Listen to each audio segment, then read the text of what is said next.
আপনারা যারা hamster কম্বোতে daily combo complete করেছেন তারা ফুল এই ভিডিও দেখেন।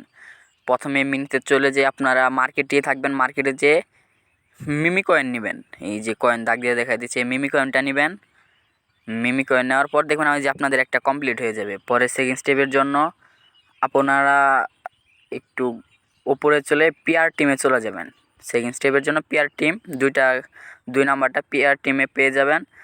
স্ক্রল একটু নিচে আসবেন, স্ক্রল করে নিচে আসার পর আপনারা কিউএ টিম নেবেন, কিউএ টিম। আর যারা এখনও আমার চ্যানেলটা সাবস্ক্রাইব করে নাই সবাই সাবস্ক্রাইব করে দেন, লাইক করে দেন আর কমেন্ট করেন কালকে ডেলি কম্বো পাওয়ার জন্য। এই দেখেন আমার 2টা কমপ্লিট হয়ে গেছে। এখন ফাইনালি আরেকটা বাকি আছে, ওয়েট এখানে একটু খুঁজি, আমার মনে নাই খুব একটা। এনে আছে কি নাই, এখানে নাই এরিয়া। ও লিগ্যালে চলে যাবেন, লিগ্যালে আছে ওইটা 3 নাম্বারটাই লিগ্যালে। যেহেতু লিগ্যালে চলে যাওয়ার পরে এই জাপান, এই যে জাপান, এই যে জাপান, এই জাপানে এটা ক্লেম করলেই আপনাদের সিম্পলি 3টা ক্লেম হয়ে যাবে। এই দেখেন ওয়েট করেন, এই তো আমার 3টা ক্লেম হয়ে গেছে। আপনারা যারা এখন আমার চ্যানেলটা সাবস্ক্রাইব করে নাই জলদি সাবস্ক্রাইব করে দেন আর কমেন্টে বলে যান কালকে ডেলি কম্বোটা দিব কিনা। এই ছিল আজকের ভিডিও।